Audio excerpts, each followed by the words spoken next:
Thanks, Matt, for kicking us off. I'm Max Patton at 2L here at Colorado Law, grateful member of both the Tech Journal and Silicon Flatirons community at large. I'm pleased to introduce today's keynote speaker, Cory Gardner, a CU Law graduate of 2001, who's represented Colorado in Congress as a House member from 2011 to 2015, and as a senator from 2015 to 2021, working on communications issues. Today, he's president and CEO of the NCTA, also known as the Internet and Television Trade Association. Can't wait to hear his keynote remarks to kick off our day of broadband and spectrum programming, so please welcome Cory Gardner.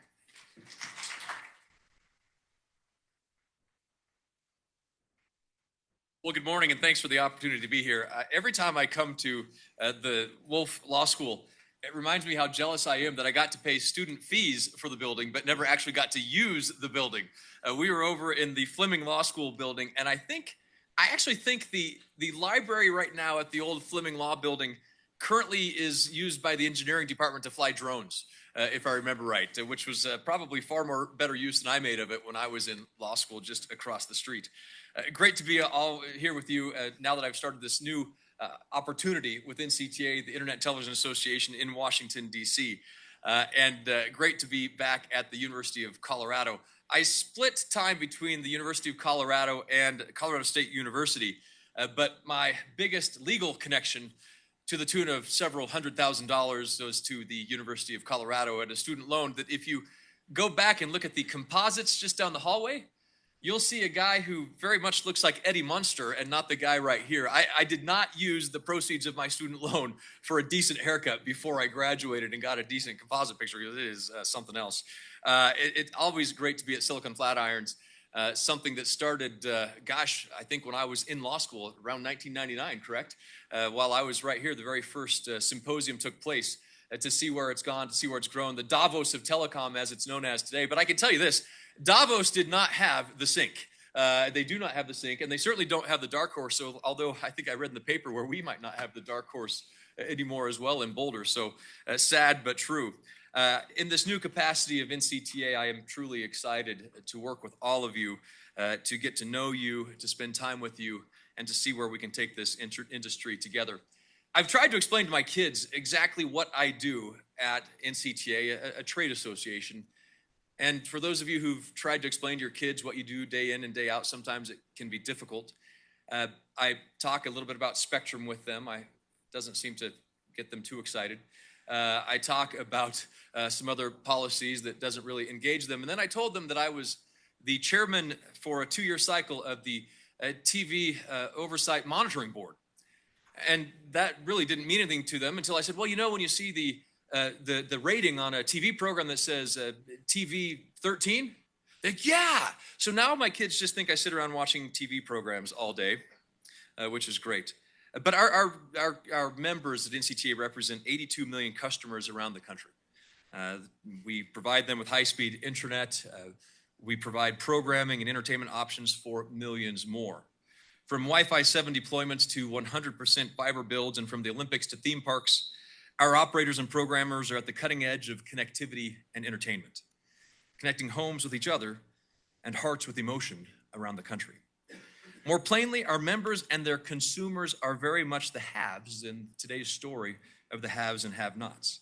They are the haves because we provide our customers with content and accessible, speedy, reliable, and affordable broadband options in places as remote as Alaska or as connected as downtown Manhattan.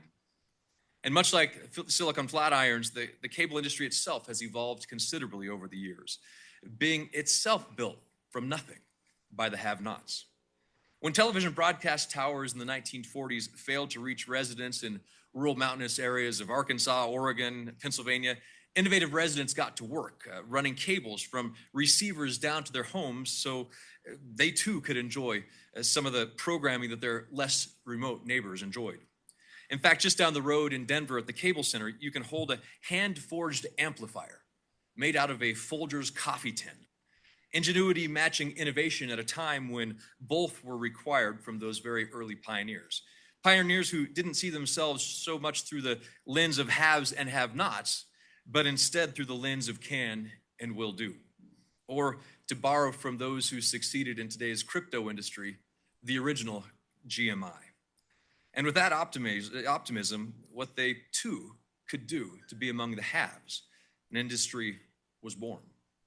Cable spread rapidly over the country, and Colorado came to be its unofficial capital, with our very own John Malone being the unofficial mayor, the cable cowboy.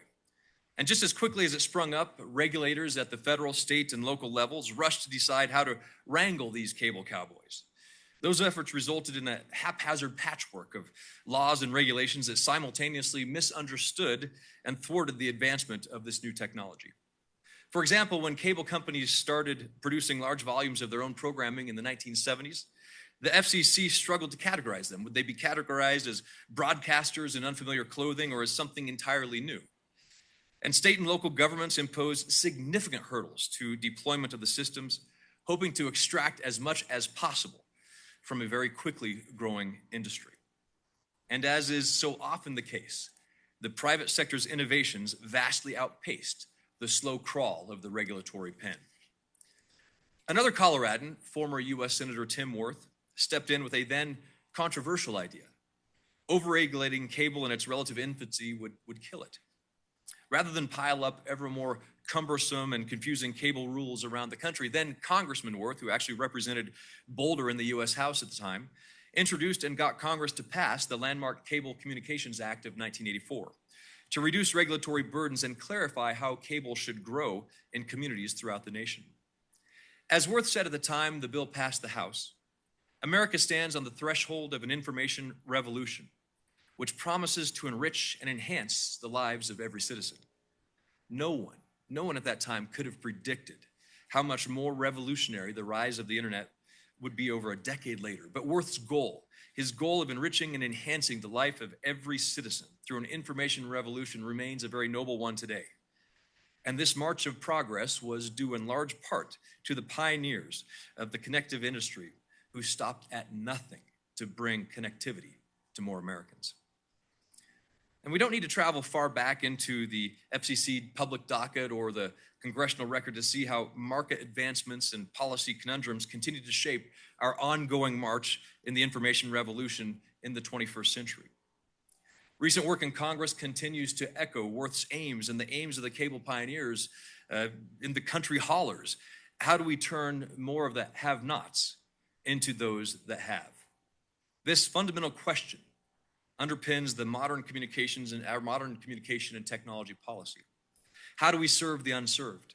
How do we ensure more of our neighbors, our families, and our friends and businesses are equal partners and beneficiaries in the information revolution? Congress tried to tackle this problem by passing the BEAD program, the Broadband Equity Access and Deployment Program, which allocated more than $40 billion for broadband expansion around the country. Unfortunately, as the program rolled out, there was less focus on the have-nots and too much focus on serving those that already benefited from excellent service. Meanwhile, regulators were painfully slow at greenlighting state plans. Universal service, though, remains an incredibly important goal, but it requires federal dollars to flow to areas where they have not. Overbuilding is a threat to improved private infrastructure, not a cause to be celebrated. And I know about hard-to-reach places. I'm from a little town called Yuma, Colorado, about 2.5 hours east of here. Some of you may know it. Others may recognize it as the part of Colorado affectionately known as Kansas and Nebraska. When hard-won broadband dollars double or triple over existing service territory, communities like mine, communities like Kit Carson or Norwood, Colorado, either go without or their own small internet companies must compete against federally funded overbuilders. This deepens the divide between rural and urban corridors, between rich and poor, between those who can communicate seamlessly and those who cannot. The current administration has worked to reduce some of this waste without scrapping the program entirely. I'm glad to see plans to connect more of the unconnected, proceeding and moving forward. Where there is no business case for privately funded infrastructure, government has an important role to play. And I agree that there are areas where additional non-deployment resources would be helpful, such as digital literacy programs, telecommunications-specific workforce development programs, pole reattachment funds, and more. But we also need to recognize the role of private capital, the role that private capital has played in building out the best communication networks the world has ever seen. Well before the advent of the BEAD program, companies in this sector put in the work to connect communities far and wide around the country. They kept the entire country and economy online during the COVID-19 pandemic. Because of these future-focused investments, they made it happen. There's still obviously gaps to fill, and there's always more work to be done. But private sector investment allowed the digital transition of the economic workforce. Operators alone have invested more than $340 billion in infrastructure over the last 20 years. That number is larger than the GDPs of countries like Portugal or Finland. Around $25 billion of that total was invested in 2024 alone. The industry's more than 1 million employees have installed over 800,000 miles of fiber within our networks nationwide. That's approximately 32 complete trips around the globe. Programmers are developing unprecedented levels of valuable content, investing more than $528 billion into award-winning TV shows over the last 20 years. They employ more than 350,000 workers in positions around the country. And if you've streamed The Walking Dead, you'll know how I felt every time I came into my law school finals. These investments have yielded significant consumer benefits. A Morning Consult poll recently showed that 89% of consumers now give their broadband service a positive rating, far more than Congress can say. According to the FCC, approximately 91% of American homes and businesses have access to gigabit speed services. And perhaps most importantly, consumers are benefiting from a 98% reduction in cost per megabit since the year 2000. Now juxtapose this to the cost of, say, energy, which per kilowatt hour has actually increased by about 10.5% since the year 2000. Think about these truly astonishing accomplishments. The information revolution that Senator Tim Worth imagined in the 1980s has accelerated at a pace that no one could have imagined, thanks to technologies that didn't even exist at the start. So before we can tackle the problems of the have-nots in today's era, we must stop and take stock of what we already have. All of the investments that I've mentioned are supercharging internet speeds. Ookla notes that speeds have increased more than 9 times since 2010, roughly growing 30% every year for over a decade. Meanwhile, prices continue to decline as a result. The average American family now pays about $75 per month for at-home internet, which is about half the price of the average family's cell phone bill.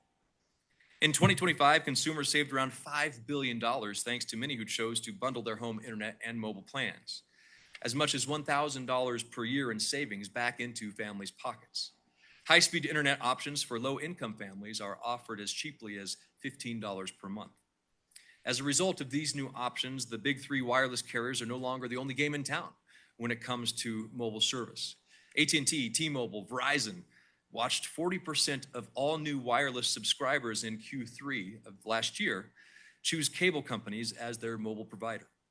This shift has resulted in cable collectively growing into the 4th largest mobile carrier in the country. That competition is keeping more dollars in consumer pockets. And it isn't just consumers that are leaping for the most cost-effective and tailored connectivity options. We're building out private 5G networks around the country, leveraging access to CBRS spectrum band. From manufacturers like John Deere and BMW to major transportation hubs like Miami-Dade International Airport, CBRS deployments are helping enterprises function better, deliver higher quality goods and services to the public. And it's not just the companies either that are benefiting. CBRS deployments are benefiting communities like tribal communities around the nation, the Tejano near Tucson, Arizona, for example, leveraging policy innovations like CBRS to turn the have-nots into haves. And all of this is happening just as promising new innovations are coming onto and into the horizon. The advent of artificial intelligence solutions for our networks is providing operators with significant more insight into managing traffic flows, to improving security and locating faults in the network systems. Cable's no stranger to vandalism, believe it or not. It's hard to believe that some people can't determine or decide whether there's copper in a system where we actually don't, but they steal it anyway. They can't decide how to discern copper from coaxial cable or fiber optic link. AI helps us find those damaging attacks and to repair them quickly. And even as we improve these networks, we're doing more to bring connectivity to today's have-nots. The industry is preparing for a whole new wave of Wi-Fi expansion by leveraging our access to the 6 gigahertz band, as well as the adjacent 7 gigahertz band. Now, you can imagine those conversations going back to my kids, talking about TV monitoring oversight boards and starting to talk about 6-7 with them. It doesn't go well, but I try. Our industry will continue to prioritize affordability, permissionless innovation, and widespread deployment to maximize the number of those that have in this country. But all of this investment, this advancement, this optimism is not necessarily shared outside of our borders, and we have to spend time talking about what that means. Because no discussion of haves and have-nots would be complete without talking about the positions of some of our global competitors in the era of increasing global connectivity. Thanks to their anti-democratic government, criminalization of free speech, and bid to control all aspects of the telecommunications stack, China has clearly positioned their citizens to be among the have-nots. Even more concerningly, China is aggressively moving on the world stage to drag others backwards. A clear example of this is how China is determined to undermine the US position on reserving the entire 6 gigahertz band for unlicensed use. China's state-owned telecommunications equipment maker, Huawei, is eager to disrupt the West's movement toward permissionless innovation in the 6 band and to replace it with top-down licensed control. Our allies in Latin America and Europe will have to contend with this attempt to grow China's global collection of have-nots at the next World Radio Conference in Shanghai just next year, and we will be at their side in that fight. These are not partisan issues, left or right. The global questions around have and have-nots, it's a real challenge that China is angling to grow their own version of the internet and connectivity. And that asymmetry is one that's worth fighting. Even here at home, we have many more homes to connect, many more rural and low-income families to provide service to and welcome into the full opportunity of the information revolution, and many more miles of infrastructure to build. We will not slow down that work. Here's how we can get started, though, on that agenda to bring more of the have-nots into the realm of the haves in the short term. First, we must remain committed to affordable connectivity options for all, injecting unprecedented competition into the industry with things like bundled plans, unlocking cell phones, and we must continue to meet lower income families where they are on budget. That's why low-cost options like a $15 plan are so important. Second, we must remain laser-focused on safeguarding and advancing U.S. leadership in spectrum, including preserving the entire 6 band for Wi-Fi use in the United States and to ensure that our allies understand China's attacks on this approach abroad. That includes increasing our attention on global standard bodies, where the U.S. has lost significant ground over the last decade. Third, we must prioritize continued innovation in our sector. Whether deploying new Wi-Fi-enabled devices in the lower 7 or bringing CBRS-enabled connectivity to yet another advanced manufacturing site, we cannot rest in bringing more solutions forward to keep the world connected. And lastly, we must ensure that government is spending our tax dollars wisely and working to connect those who are unserved instead of those who are already connected. In fact, the last time I spoke at the Silicon Flatirons, I was here with then NCTA Administrator Larry Strickling, where we were both expressing our concern about how overbuilding used federal money to connect wealthy school districts and museums in Denver before those who had not. And it's just the start. The cable industry, or what many today refer to as the fiber connectivity industry, has left a lasting legacy, not only in Colorado, but across the globe, and its increasing capacity for reinvention foretells a very bright future ahead. So thanks to the innovation and the dedication of workers, the constant technological innovations and evolutions and revolutions indeed, and a can-do American spirit that this industry has continued to show, I have no doubt that the United States will continue to lead the world, making those that have not become those that have. It's incumbent on each and every one of us here at the symposium in the industry to make sure that that's a reality, to recognize that where we take it from here truly is up to us, and the opportunity to build is in our hands. And I'm grateful to see all of you here to be a part of that bright, connected, optimistic future. Thanks again, and if you want to go see Eddie Monster, it's worth at least a few laughs. Thanks, everybody. Enjoy the rest of the conference. Enjoy the rest of the speakers. Truly appreciate it.